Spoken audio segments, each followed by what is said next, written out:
High intensity, high drama here in Game 5 of the World Series. There was so much in this game that we don't even have time to run through all of it.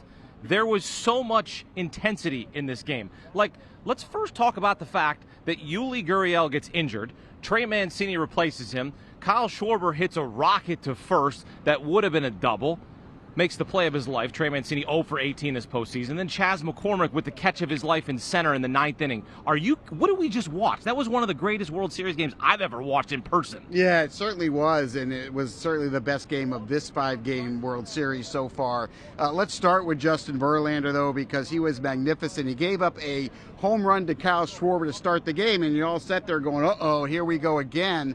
But Justin Verlander made a lot of mechanical changes from his last start. He was able to stay back on the ball better, and what that led to was better secondary pitches, as you can see right there. Look at the break on that. Watch the break on this. He wasn't able to do that in Game 1, and that was a difference maker. He was also able to live at the top of the zone, throwing 94 to 96 miles an hour, which set the breaking balls up. That's something he didn't do in Game 1.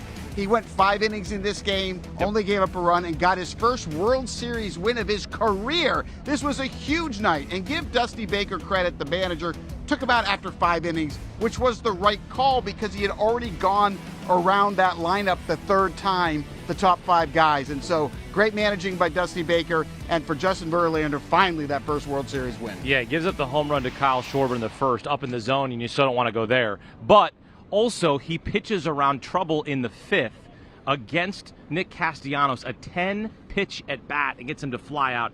That was huge for Verlander to get in and out of trouble and keep a clean inning there. Yeah, it certainly was, and he was able to make a pitch when he needed to. And then Dusty Baker just was magnificent in where he went to the bullpen. He went to Hector Neris first. He pitched extremely well. And then Abreu came in and just dominated. I mean, that was a game changer when he came in.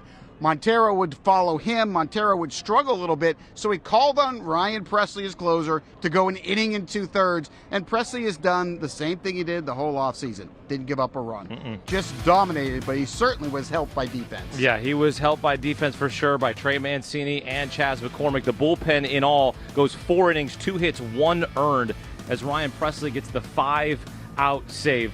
We also have to give some love here to the rookie shortstop from the Astros, Jeremy Pena. Drives in 2 runs, hits a homer, the first rookie shortstop to hit a homer in a World Series. He was the ALCS MVP. If he has a couple more big knocks, let's say in Game 6, and they close out, we're talking about World Series MVP. Yeah, he's in the conversation already with Ryan Pressly and Alex Bregman if the Astros win this.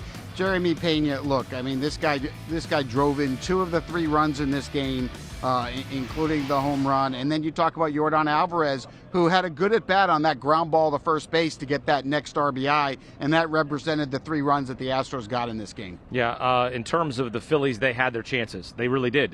They couldn't catch any breaks. 1 for 7 with runners in scoring position.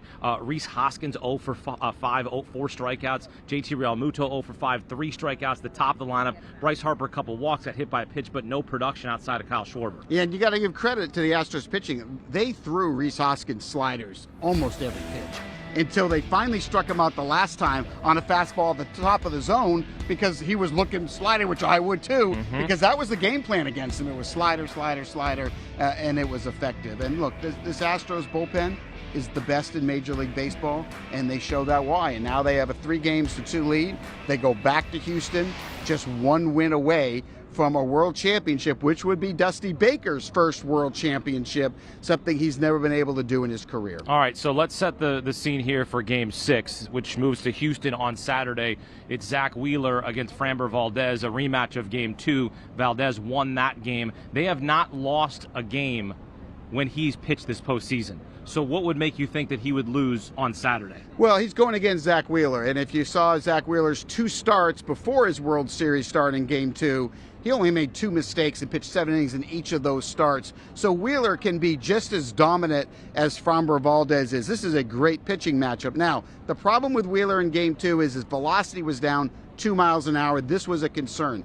So he has spent a lot of time in the training room with the medical people. He's been working on exercises, getting anti-inflammatories. I talked to him a few hours ago before the game. He said he felt great. He feels like he can bounce back. He's had the extra day's rest, which I think will help him as well. I love this pitching matchup between Valdez and Wheeler. And, of course, Fromber, one of the best breaking balls, or best curveballs, I should say, of any left-handed starting pitcher in baseball. So Valdez and Wheeler, we cannot ask for a better pitching matchup in Game 6. You're Rob Thompson.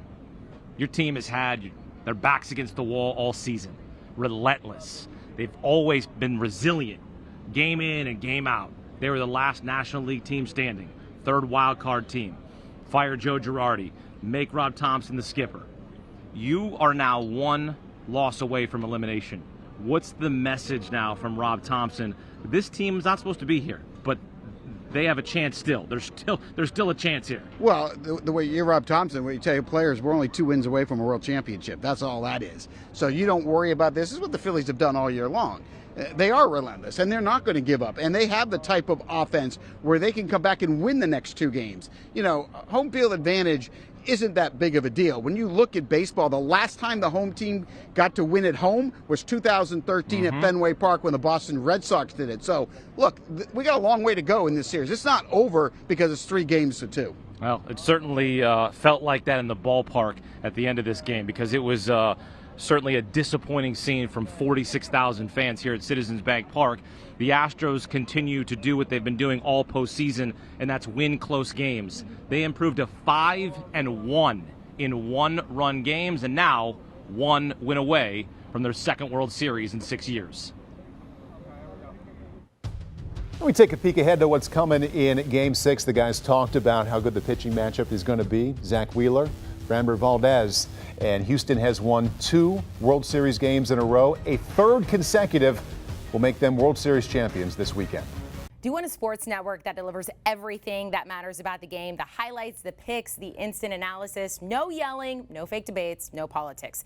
Hit the subscribe button and never miss a moment.